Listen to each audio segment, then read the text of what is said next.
So this is the big story, front page of the Times this morning. The long-term sick will be required to look for work, and many will see their benefits cut as part of an overhaul of welfare being drawn up by ministers. This is Liz Kendall. I mean, when you look at the sheer numbers here, we are spending 65 billion quid on sickness benefit. We only spend 60 billion on defence. We spend 20 billion on the police, and we spend 6 billion on illegal migrants. There is a point to all of this. My big concern is that the people who rightly needed disability benefits, it has been very easy to stay on disability benefits. You don't have to prove that you need to remain on those disability benefits, and you're not looking for work. There's also this catch-22. If you do get a job and you don't actually work out of that, you've lost your benefits and there's no incentive to therefore do it. Yeah, that's right. I think two things can be true at the same time here. Everything that Anna said around illegal immigrants and the burden of the economy around that is true.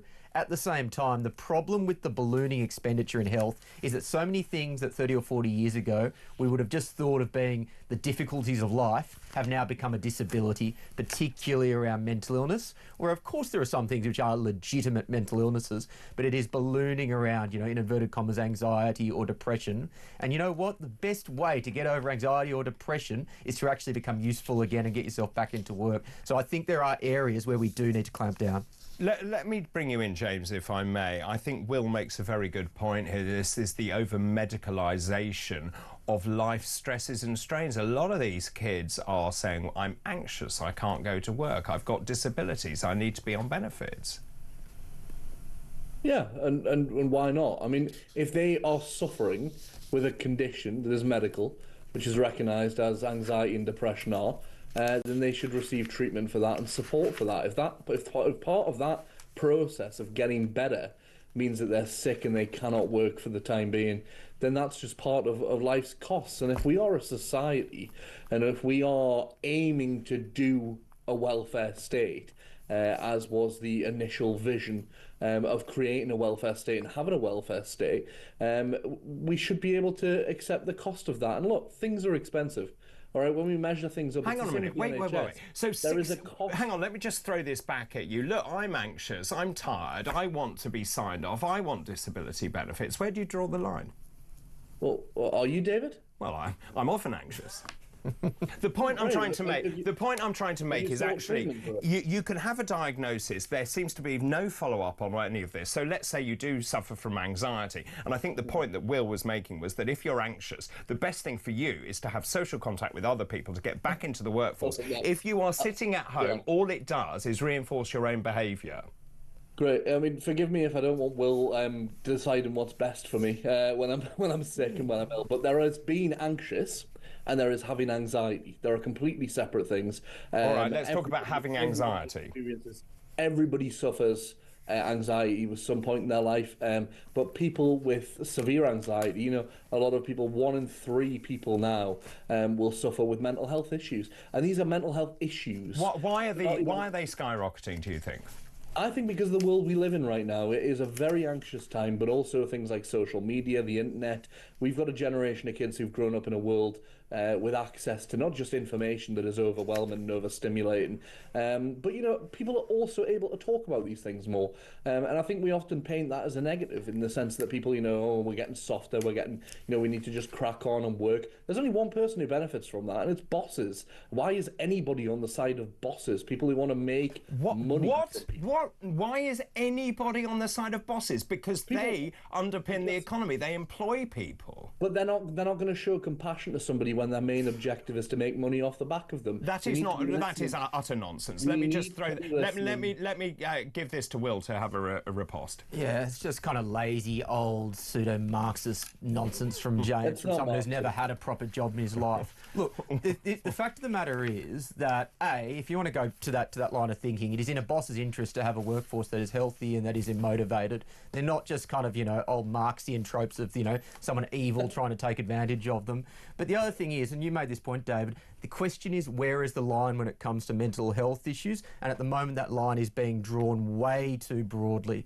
And unfortunately, until we get that under control, this welfare state, which James seems to enjoy, is going absolutely bananas. And we cannot have a growth economy, which is meant to be the mantra of this Labor government. You cannot have a growth economy and the type of welfare state that we currently see in the UK today.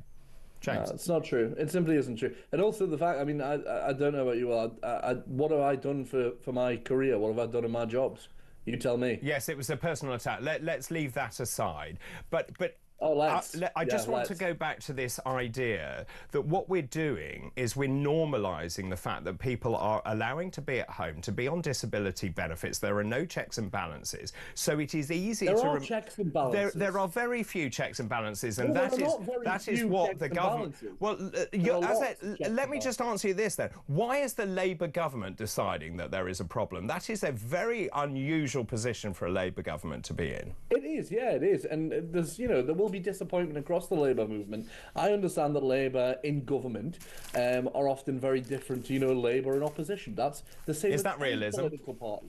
It's realism, because of course there is cost and there is an economy to get right, and there is money, and welfare is never something that is easy to sell, because people will come on the air and bash it all day long. But unfortunately, when it comes to something like welfare, we have a real responsibility, because people who are on welfare are vulnerable. I agree with that, but not everyone on welfare is vulnerable. That's the point I'm making. No, that's great, but as your caller, whilst I vehemently disagree with her on the immigration stuff, our point is, why are we bashing people at the bottom of the tree? Why are we looking at people in that space and saying, you are the problem, you need to get right, when the money that is taken is minimal? If you are talking about a few people who you don't think are entitled to How do you think it's a few? Why do you know it's a few? They're not working. That's the point I'm trying to get at. How do you know it's a few people? Because just generally, David, coming from deprived communities, we all know the people. We know a few people here and there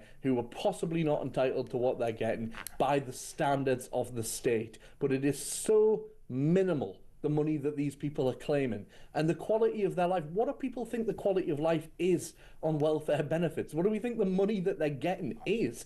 Have you ever tried doing it? I have seen people who are living very happy, content lives on the state. Let me just give Will let me just let Will respond to that before the break. Look, the fact of the matter is, I'm sure everyone would want people to have money and be comfortable. The question which no one on the left really wants to answer is, how do you pay for all this stuff? And we're living in a country which is very quickly going bankrupt. So if you're going to say we want to have this high welfare state, you're going to have to say, how do you pay for it? I imagine the answer from James would be something like, well, we raise taxes. And if you want to do that, that's fine, but at least be open about it and cut this go for growth mantra, because you cannot keep raising taxes and have a growth mantra at the same time. They are fundamentally incompatible.